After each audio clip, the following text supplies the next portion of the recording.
The Hash is brought to you by W Vapes Vaporizers and the Green Cross Dispensary in San Francisco. Advertise on The Hash by emailing advertise@thehash.org. Subscribe to The Hash on iTunes.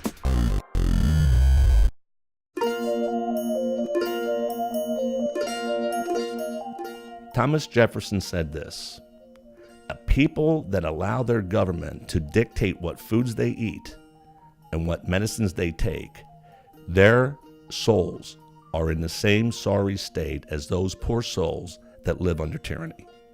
If I'm not causing any harm to myself and not causing any harm to my neighbor, that no government should stand between me and my doctor and my health. Welcome back to The Hash. I'm Max Savage Levinson, and you are not listening to a rerun of Law & Order. I am State Senator Mike Fulmer from the 48th Senatorial District here in the state of Pennsylvania. Fulmer is a Republican who represents a pretty conservative part of the Keystone State. They call it Pennsyltucky for a reason. But he also goes by the nickname of Marijuana Mike. Today we're following Fulmer on his surprising journey from staunch opposition to cannabis to becoming the co-sponsor of Pennsylvania's brand new and bipartisan medical marijuana bill, Senate Bill 3.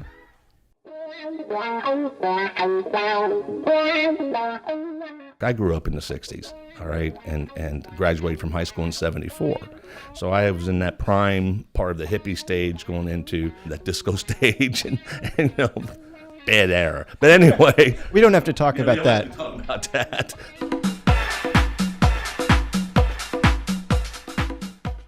I just knew that you're always associated with being a gateway drug, and was always associated with drug industry, and I mean the underground drug industry, and that there was no value to it whatsoever, and so forth. Let's be real. I mean, you hear, you know, Cheech and Chong and Fast Times at Ridgemont High, you know, and stoners. Hey, you want to get high, man? That's how they do. They got wooden balls, man. I got a joint here, man. I've been saving for a special occasion. Not too long ago, however, the Pennsylvania state senator welcomed two visitors to his office, and they told him something that took him by surprise. Back in late fall of 2013, two mothers came to my district office in Lebanon, Pennsylvania, Lolly and Dana. And their children were suffering from Dravet's epilepsy. And there was a group of them, and they came to me to see if I would prime sponsor a medical marijuana bill. After that meeting, they left me a litany of information, and I read through it all. And that weekend, I was on a Wednesday, and that weekend, I said to my wife, I said, we've been lied to. The American people and the people here in Pennsylvania have been lied to for over 70 years. There is real medical benefits from this non-toxic organic plant that we call marijuana, or I would like to refer to it as its proper name, cannabis. He hit the books. He spoke to countless doctors, researchers, and more patients. Yes, I had the stigmas, but I had to admit that I was wrong and said, wow, this message has to get out because this could be very beneficial as an alternative, putting one more arrow in the quiver of sick people as they do battle with whatever illnesses that they are battling. Fulmer had more than a change of heart. He had a conversion. And again, I was totally like, no marijuana. That's part of the, you know, hippie whatever, you know. Now where I'm at is like, wow, I could have had a V8 the whole time. And then, you remember that V8 commercial where you said, gee, I could have had that V8 drink the whole time, you know. Getting your vegetables every day? When I can. Could have had a V8. While Fulmer's discoveries may sound like no-brainers to you and me, to him, they were revelations.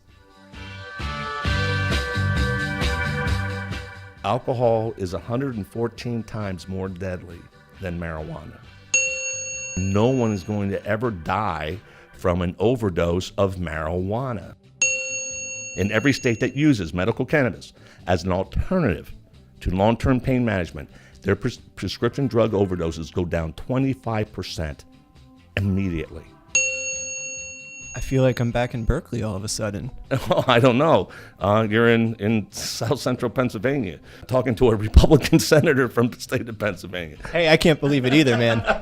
So, see what happens when you eat too many of those brownies. Some of his research seemed to be reinforced by his Christian faith. This plant grows in every temperate zone on this earth. There's some that grow right below the Arctic Circle that flowers in like 63 days.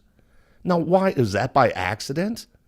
Was that because, well, I think we'll put it here so everybody can get high, you know? No, I think it was done because there was real value to this plant.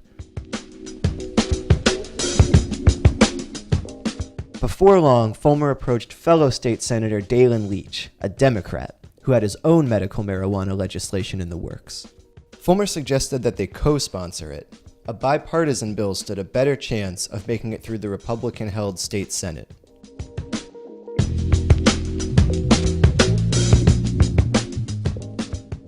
Poor Senator Leach could have preached from the rooftop, and he could have ran up and down 3rd Street buck naked, but nobody was going to pay attention.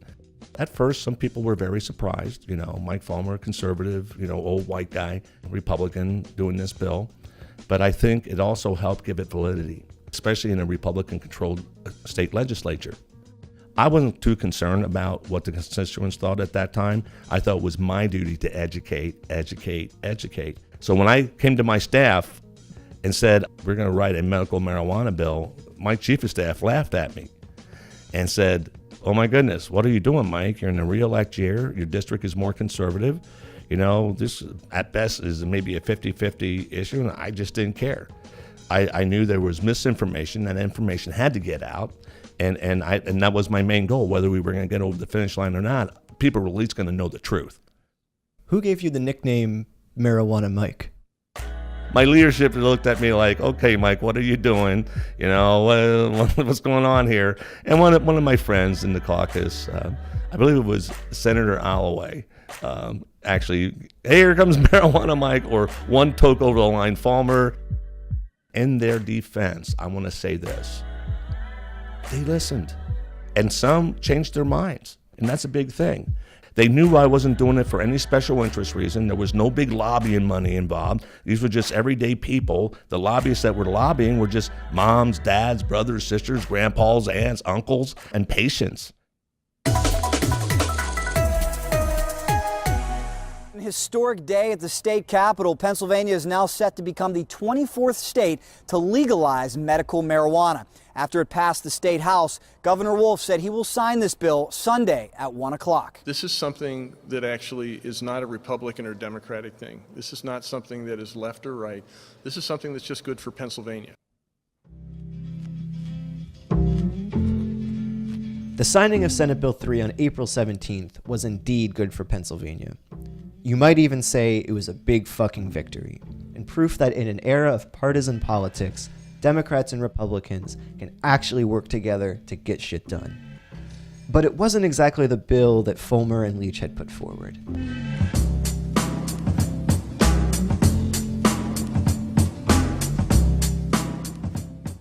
This went through a transition. My original bill, we actually had home grow. The bill that we got is workable. It's not Senate Bill 3 that we sent over as passed by the Senate, which we passed out the Senate 43-7, by the way, in a Republican-dominated state Senate. I asked Fulmer whether it would be feasible for low-income Pennsylvanians to participate in the medical marijuana industry, which again and again has not been the case for states that have passed legalization legislation. The sad truth is, you need big bucks to start a dispensary. You need to have $2 million liquid, $500,000 in a bank, and that's going to be hard for a lot of folks. And that wasn't part of the original SB 3. There was none of that. Yes, we had fees for licenses and permits and things of that nature because we needed to be self-sustaining and we didn't want to cause the taxpayers anything, else it would never got done. But the bottom line was, it was definitely more entrepreneurial and it would have been fairer. Can folks with prior drug felony charges be involved at this point? No. That's unfortunate too, because, when you're 18, 19 and you do something dumb, and you could be totally rehabilitated and are a solid citizen. I always believe in second chances, okay? As a Christian, that's what Christianity is. It's all about second chances. And it's not about being perfect. It's not about being, because there's only one perfect person from my book. But anyway, and it's definitely not me. My fear is that the more restrictive that you make it, you're just going to promote an underground market anyway, and people are going to follow the path of less resistance. So with the bill signed, many Pennsylvanians are wondering what happens next.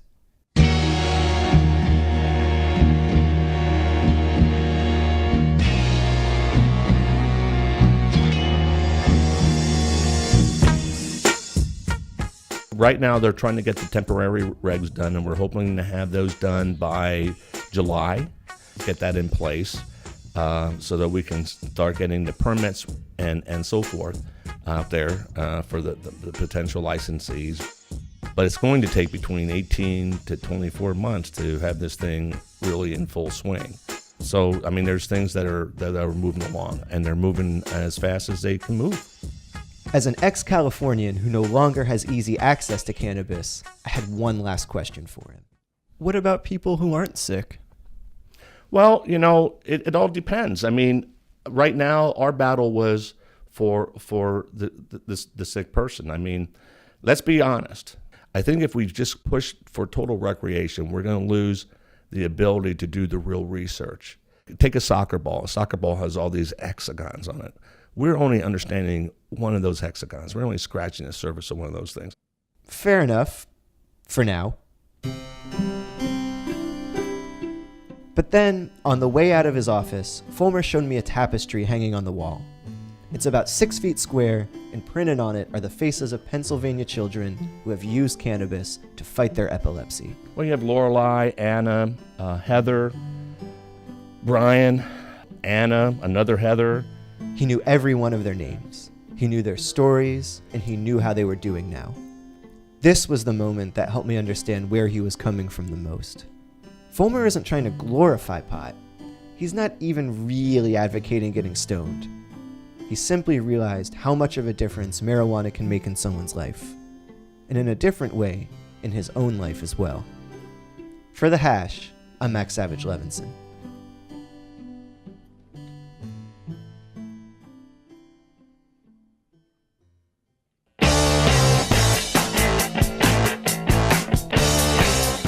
Welcome back to The Hash. It's time for one of our new staff product reviews. Are you not entertained? Vapes are evolving at an incredible pace. Today, the cutting edge of vape technology is a disposable pen. The idea behind a vaporizer, of course, is to use gentle heat to produce vapor as opposed to burning, which produces smoke. Vape pens contain concentrated cannabis oil. They are literally the size and shape of a pen, and they're pretty amazing. W vapes are disposable yet elegant, and they're tougher than other vape pens, with a silver mouth tip and an oil cartridge made of glass instead of plastic. This pen is slender, discreet, and easy to use. You just take a little sip and get a cool, flavorful, potent hit. W vape cartridges are all strain-specific, with an impressive variety of different options and no artificial flavoring. We tried the Royal Blueberry. It's light, sweet, smooth, and really clean with a hoppy, floral aftertaste. That's beautiful, man. This supercritical CO2 oil tests at 63% THC, about 3 times more potent than flowers. The vapor is odorless, making it ideal for travel or fancy parties. You can find W Vapes at finer dispensaries across California and learn more at wvapes.com. Yeah, baby! This has been a Hash staff product review, sponsored by W Vapes, changing the shape of vaping.